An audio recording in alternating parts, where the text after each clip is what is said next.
Geger mendulang pro kontra. Itulah yang akhir-akhir ini seolah merebak gelisah baik di sosial media hingga ruang publik, mengingat nasib gadis Malang bernama Yuyun yang terbunuh secara tragis pasca diperkosa oleh 14 orang pemuda mabuk di kawasan Rejang Lebong, Bengkulu. Pasalnya 7 dari ke-12 tersangka yang berhasil tertangkap pekan ini divonis oleh Pengadilan Negeri Curug Bengkulu dengan hukuman penjara 10 tahun karena dianggap masih berusia di bawah umur. Sontak saja vonis ini konon tak hanya membuat pihak keluarga Yuyun kecewa, tapi membuat publik hingga sederet selebriti gergetan emosi. Dijatuhkan pidana kepada para anak pelaku tersebut di atas, oleh karena itu dengan pidana penjara masing-masing selama 10 tahun kepada Lembaga Pemasyarakatan kelas 2A Bengkulu. Rasanya nggak adil untuk seorang Yuyun sudah diperkosa, dibunuh, ya kan? Terus penjahatnya itu cuma 10 tahun, rasanya kok aku gemes gitu. Kayaknya nggak cocok gitu hukumannya. Kayaknya dia harus hukuman, kalau nggak ya hukuman seumur hidup ya hukuman mati. Biar dia merasakan bahwa ngebunuh itu kok menghilangkan nyawa orang loh. Orang tua mana yang bisa terima ketika anaknya diperlakukan seperti ini? Wajar sekali itu emosi yang muncul ketika akhirnya putusan hanya menjatuhkan hukuman 10 tahun. Saya pun yang nonton berita saya bereaksi. Benar-benar saya bereaksi. Ini apa-apaan gitu. Cuman 10 tahun tuh kalau usia mereka 14 tahun otomatis 24 tahun dia keluar dong. Dan 24 tahun apakah sudah bisa dikategorikan cukup dewasa? Apakah mereka sudah belajar dari masalah ini? Kan semua kembali ke pribadinya masing-masing ya.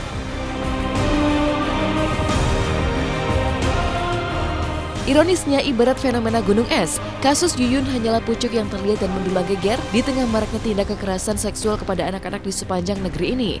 Bagaimana tidak? Masih jelas tergerak dalam ingatan publik betapa masyarakat sempat tersentak miris akibat penemuan bocah SD yang dimutilasi dan dibuang begitu saja pasca disekap dan diperkosa sebelum tragedi Yuyun di Bengkulu pecah. Pasca Yuyun, baru-baru ini seorang bocah di Bekasi, Jawa Barat harus menderita akibat diperkosa seseorang tak dikenal pasca menjalani ujian nasional atau UN. Almarhum Yuyun dan sederet anak-anak Malang yang menjadi korban kekerasan seksual ini tak pelak menggemakan darurat kekerasan seksual yang harus ditangani serius sebagai kejahatan luar biasa.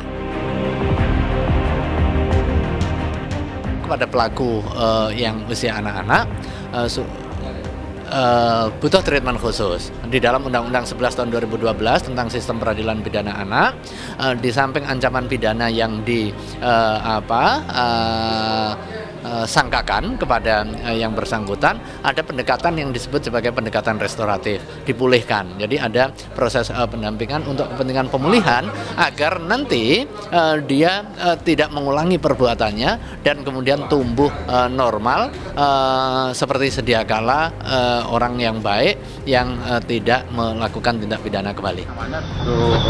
Bengkulu, tragedi di Kalideres dan tragedi di Lampung, bahkan terakhir ini adalah perkosaan massal yang terjadi di Manado, itu harus ditetapkan sebagai extraordinary crime atau kejahatan luar biasa. Jadi dia harus ditingkatkan dari tindak pidana biasa menjadi kejahatan luar biasa. Kalau kita mau menjerat seseorang dengan hukuman yang sangat berat, bisa saja. Toh di dalam kitab undang-undang hukum pidana juga diatur, ketika mereka melakukan perkosaan, itu pun hukumannya juga sangat berat. Apalagi yang diperkosa kemudian meninggal dunia. Artinya apa? Minimal 2 pasal itu bisa diterapkan. Pertama adalah undang-undang, misalkan kitab undang-undang hukum pidana tentang pemerkosaan. Dan yang kedua bisa diterapkan dengan pasal pembunuhan, karena telah mengakibatkan meninggalnya orang lain. Ini juga merupakan hal yang sangat luas, hukuman yang sangat berat. Apalagi hukuman ini atau tuntutan ini diakumulasikan. Ya, apapun alasannya, kekerasan apalagi kekerasan seksual terhadap anak-anak adalah sebuah kejahatan luar biasa terhadap kehidupan manusia. Tak heran jika kasus kematian tragis Yuyun akhirnya turut mengulik Presiden Joko Widodo menggulirkan sikap luar biasa, mulai memberlakukan hukuman kebiri bagi perilaku kejahatan seksual. Tapi uniknya, wacana hukum kebiri kepada para pelaku kekerasan seksual pun heboh menuai pro kontra, bahkan di kalangan selebriti. Jika artis seperti Irfan Hakim setuju dengan hukuman kebiri, maka artis seperti Andika Pratama dan Inneke Koesherawati justru menganggap hukuman kebiri belum cukup untuk memberikan efek jera. Saya ingin agar ini menjadi sebuah kejahatan yang luar biasa. Sehingga penanganannya juga dengan penanganan dan tindakan dan sikap-sikap yang luar biasa. Maka payung hukumnya akan dikeluarkan segera Perpu. Kemudian akan ada hukuman tambahan yang mungkin dilakukan kebiri, juga mungkin akan diberikan chip kepada pelaku tersebut untuk bisa dideteksi atau dipantau. Marak sekali ini kejadian pencabulan terhadap anak-anak, apalagi ini miris sekali, apalagi kan saya juga punya anak gitu. Tidak usah menunggu sampai punya anak untuk ikut memikirkan nasib bangsa kita ini. Dan berbicara mengenai hukum, bagaimanapun hukum seperti apapun tujuannya adalah efek jera. Kalau hukum yang telah ada ternyata belum memberikan efek jera kepada orang-orang dan juga mereka malah makin berani untuk melakukan kesalahan-kesalahan serupa, ya hukuman paling berat yang mudah-mudahan bikin jera salah satunya adalah katanya Bapak Jokowi sekarang mengeluarkan instruksi untuk memberikan hukum kebiri. Jujur, saya setuju. Meskipun akhirnya disahkan hukum kebiri, menurut saya apa ya, ini akan kurang memberikan efek jera. Kalau buat saya benar-benar apalah kira-kira dipikirkan lah buat orang-orang yang bertanggung jawab untuk merancang undang-undang ini.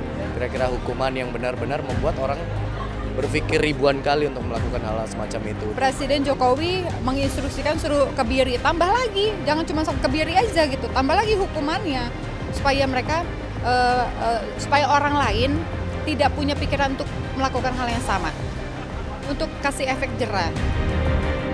Benarkah hukuman kebiri masih belum cukup menjadi jawaban atas maraknya kejahatan seksual yang semakin hari semakin rawan mengancam anak-anak? Butuh waktu untuk menjawabnya. Yang jelas kasus tragisnya kematian gadis Malang Yuyun seolah menjadi pelajaran dan alarm waspada bagi sederet pihak juga selebriti. Bahwa kejahatan dan kekerasan seksual kepada anak-anak bisa terjadi kapan saja dan di mana saja, sehingga membuat para selebriti konon berbondong-bondong membekali buah hati mereka dengan cara-cara mengejutkan. Mulai dari pelajaran bela diri hingga pengawasan ketat. Nauzubillah ya. Jadi setiap orang juga pasti nggak mau anaknya diperlakukan seperti itu, ya kan, nggak ada yang mau lah gitu. Kalau buat saya sih jaga anak saya semakin ketat karena apa ya, rasanya kok sekarang ini orang ngebunuh, orang memperkosa kok kayaknya gampang banget gitu loh. Kayak udah nggak punya moral. Di mana letak moral mereka gitu kan? Saya bilang gini sama anak saya, pokoknya kalau ada yang deketin, mau laki, ya kan, mau perempuan, kalau nggak kenal, nggak usah diikutin. Kalau dia maksa tonjok aja, saya bilang gitu, pukul aja, nggak apa-apa, aku bilang gitu. Kalau dia maksa pukul. Kalau misalkan diiming-imingin sama permen atau apa, jangan bang. Itu nggak bagus. Itu pokoknya jangan. Pokoknya aku nggak berusaha untuk supaya dia jangan, bukan yang kita suzon sama orang ya, tapi sekarang ini kita nggak bisa ngelihat mana orang baik, mana orang jahat. Yang mengenai kasus Yuyun ini jujur tragis sekali, dan kalau aku melihatnya bahwa awal dari kejahatan ini adalah mabuk, minuman keras. Inilah kenapa Islam ketika turun saat itu di Mekah, umat jahiliyah saat itu benar-benar bobrok sekali, nggak ada bedanya dengan binatang. Satu hal perintah dari Allah adalah, pertama yang diperintahkan adalah menghindari minum minuman keras. Kenapa? Karena ketika kita sudah minum minuman keras, ketika kita sudah mabuk, akan terjadi kejahatan-kejahatan berikutnya. Ini terbukti. Sekarang mereka kumpul 14 orang mabuk-mabukan, ada cewek lewat, diperkosa, ya mereka udah nggak ada otaknya, udah nggak ada akalnya. Salah satunya mungkin anak gue diberikan pengajaran-pengajaran yang mungkin cukup ekstrim. Anak gue belajar taekwondo, anak gue belajar memanah, anak gue belajar berkuda. Itu salah satu untuk dia percaya diri, dia berpikir dia bukan yang lemah, bukan orang lemah. Ketika ada orang yang mau berbuat jahat kepada dia, ketika dia pede bahwa dia bukan lemah, dia akan berani melawan. Seperti itulah. Wanita tuh bukan untuk objek kekerasan. Saya cukup miris ya, saya sih selalu wanti-wanti sama anak-anak saya, hati-hati dengan siapapun, punya sikap waspada terhadap siapapun. Bukan berarti sombong, tapi kita harus mawas diri juga, itu penting gitu. Saya juga mulai mengenalkan hal-hal semacam ini terhadap anak-anak saya yang sudah besar, biar mereka tahu dan sadar ketika ada yang aneh di sekitarnya gitu. Jadi dia tahu dan tanggap harus apa. Semoga ada rancangan undang-undang yang baru atau penentuan anak di bawah umur tuh benar-benar dihitung bukan dari 17 ke bawah, tapi mungkin dari 14 ke bawah atau 12 ke bawah mungkin ya, ini menurut saya, opini saya pribadi, karena bagi saya anak-anak yang sudah melalui usia balik itu sudah punya kesadaran penuh terhadap dirinya.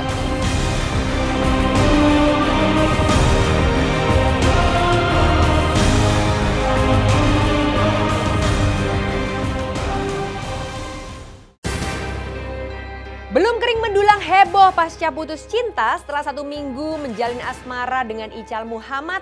Cita Citata dikabarkan kembali dekat dengan Richard Fondak. Pasalnya Richard mengunggah foto mesra dirinya dengan Cita, sang mantan kekasih. Benarkah kembali terjalin cinta lama bersemi kembali atau CLBK dengan Richard Fondak? Dan benarkah Cita juga tengah khawatir terancam somasi karena baju suster yang dikenakan pada video klip terbarunya? Simak aja di Hot Shot sesaat lagi.